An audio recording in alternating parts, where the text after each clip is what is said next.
to listen very closely to the arguments and vote with your head and your heart. And if you do that, I have every confidence that I will win, much as I do every day on every debate on First Take. I'm Max Kellerman, and I approve this message.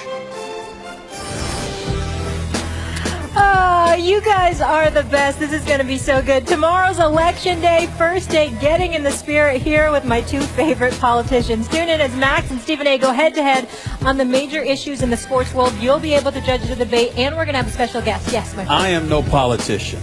I am just a man of the people. There's a difference. So like I said, he's a politician. We'll keep going. So make sure you don't miss First Take's Election Day special tomorrow at 10 a.m. Eastern. We're having so much fun today. We're so grateful to be here at Joint Base Charleston, South Carolina.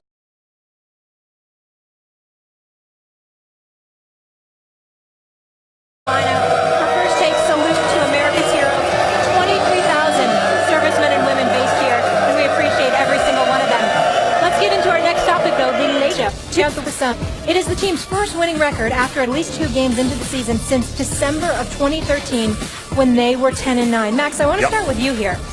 Is this Laker team better because of new head coach Luke Walton or because there's no Kobe Bryant? Well, the answer is because there's no Kobe Bryant, because Luke Walton wouldn't be able to play the kind of basketball he wants were Kobe on the team. First, I want to talk about how good the Lakers actually are. They're 4-3, but all 3 of their losses, they were competitive. Even the Thunder, they were close going into the fourth quarter. The Thunder, a more talented team, they won by 17 in the end, I think. But it was a pretty competitive game. It was a competitive game through 3 quarters. And then the Pacers and the Jazz were competitive till the end. And the Pacers and the Jazz are good teams. So this Lakers team, all 3 of their losses, if there's such a thing as quality losses, I mean, they didn't get blown out, and they were all the good teams. And yes, the Suns aren't very good, but the Hawks are pretty good, the Rockets are pretty good, and they would look better had they played the Lakers from last year, because instead of 3-3, 4-3, they'd be 5-2, 4-2, those kind of records. And then they beat the Warriors. Like, I don't think this is a mirage. I think the Lakers are just good and better than people even realize when you look closely at it. Look, Kobe Bryant last year, I'm not talking about a one-on-one skills competition, because he could do anything offensively. He's in the argument for most skilled player in the history of American team sports. And he showed that in the last game of the season where he put on a show. But it's not played one-on-one, it's played 5-on-5 at a time. There's also a bench, there's locker room chemistry, all that stuff. And Kobe Bryant, when you consider all of that, and his usage rate, it was 7th highest in the NBA last year, and his shooting percentage, his field goal percentage, was the lowest since the merger. He had the lowest field goal percentage since the merger, but the 7th highest rate in the NBA. He was actually the worst player in the history of the NBA last year. No player that bad would ever touch the ball that much. Now, why did they allow this to happen? The Lakers were tanking. And I talk about this sometimes. I talk about muscular moves, Stephen A. Smith. A muscular move is one move that accomplishes many things at the same time. Belichick did that with that recent trade. Get rid of a malcontent who's not playing the way you want, get a young kid to play, pick up draft picks, get younger, cheaper. It's a muscular move, send a message. AKA boss move. Right. It's a muscular move. Lots of different things he does at the same time. What did the Lakers do? They give Kobe the new contract, bring in Byron Scott to babysit Kobe. Now they're going to be terrible because they're going to play a kind of schizophrenic game with young kids who want to play fast, old guy who wants to play slow.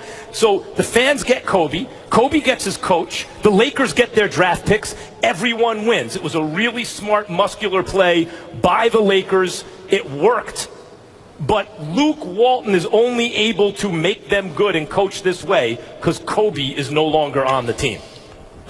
You're wrong. Number 1, and number 2, you are so disrespectful.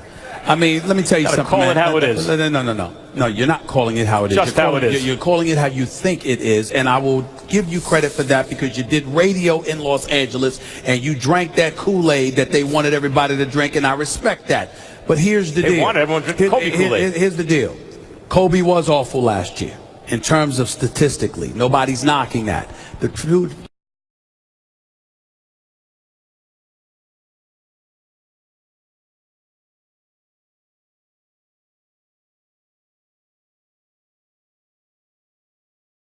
The 2 previous years, he combined to play 41 games, coming back from the Achilles, coming back from the knee injury out there.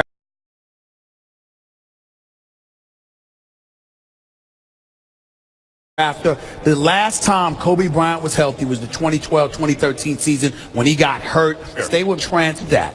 That's what you're neglecting here. That same season, Mike D'Antoni was the coach. If you recall that last month, Kobe Bryant was run into the ground. He played 78 games that year. He was averaging better than 45 minutes a game. And Mike D'Antoni, who should be called Mike Antoni, was like, what do you want me to do?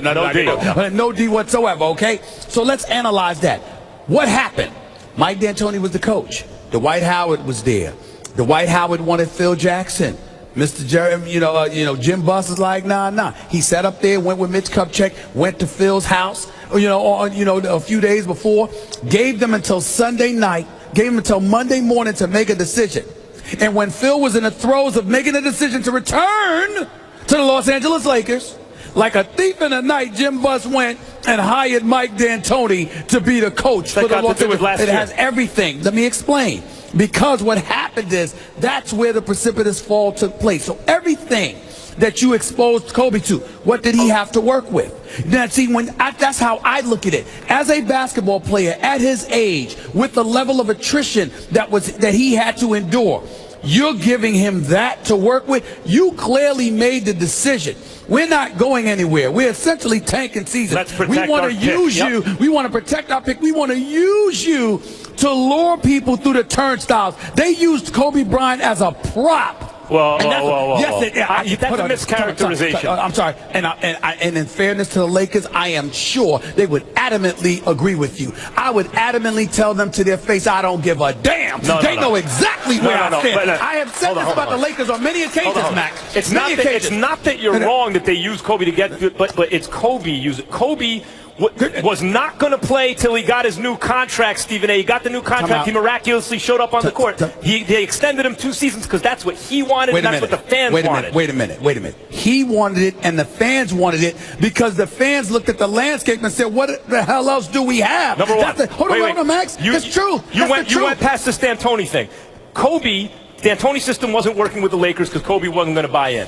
Kobe staged a mutiny that season and then took over the offense, played it the way he wanted to do it, and willed and played the Lakers into the playoffs. And see, the problem is you're not listening. That's why he got hurt. He played himself 47 minutes a game. No, Kobe. No, Max. The fact of the matter is Kobe took that position because of what he saw around him. The point is, if you are this is basketball, bro. If you step on a court, you know what you have and what you don't have with you. And so you're saying we're going to lose anyway. I'll be damned if I'm going to sit here, lose, and not get my money while I'm being exposed to playing with the dudes I'm playing with. I'm not. That's what the Lakers wanted. They went out and got Roy Hibbert, dog. Roy Hibbert. The Lakers wanted to do that so they could protect their draft pick. I'm trying to get to a point. Because it was only a top 3 protected pick. I'll let you go. I'm talking basketball here. I'm giving you facts. All of this stuff happened. So if you are Kobe Bryant, you're saying this is what my situation was. You're making the argument that if I'm playing with Luke Walton, oh, you know what? You can never do what we're seeing the Lakers do in the first 7 games. I'm saying to you, if you're Kobe and you're saying, I got this dude who can coach, and oh, by the way, we're literally trying to build something here. Kobe would not sabotage that. He's not going to. It's not an issue of Kobe. It's not an issue of Kobe. I agree. It's not an issue of Kobe consciously sabotaging. It's an issue of the fact that Kobe Bryant is a scorer. That's what he is. It's like saying a shark is wrong to eat a fish. I watched Kobe Bryant play point. That's what Kobe does. Have you not watched Kobe Bryant play point when he had to play point? He does, but still the usage rate is high. The ball has to be in his hands constantly, and they wouldn't be able to play this way. They couldn't play up tempo. They couldn't spread the ball around to the extent that they do. The ball would stick with Kobe, and this wouldn't work. It's not Kobe thinking I'm going to undermine the team. It's who he is. He's an ISO player from a previous generation. Those guys weren't developed. You got Swaggy P and Nick Young and these boys. They're literally going like this. They're celebrating after losing 15 straight games. They're good this year, Stephen. Now, but what I'm saying, what I'm saying to you is, if Kobe were playing with dudes that had the right mentality with an organization that clearly made the right decision in hiring Luke Walton. They clearly made the right decision. But if that was something that happened earlier while Kobe was there, I am simply making the case Kobe Bryant would not have sabotaged that. This is he what would I'm not saying. have done that. This is what I'm That's saying. not him. He's not built that way. If your argument is that the Lakers wanted to be bad while Kobe drew fans in, I would argue that is. The answer is yes. But Kobe also knew there were going to be fans and they were going to be bad and he was going to be used in that way. And he went along with it too. And no, this team would not be 4-3 if Kobe was around Charleston, right now. are we not entertained? That's what I'm talking about. How about we go to Mollywood?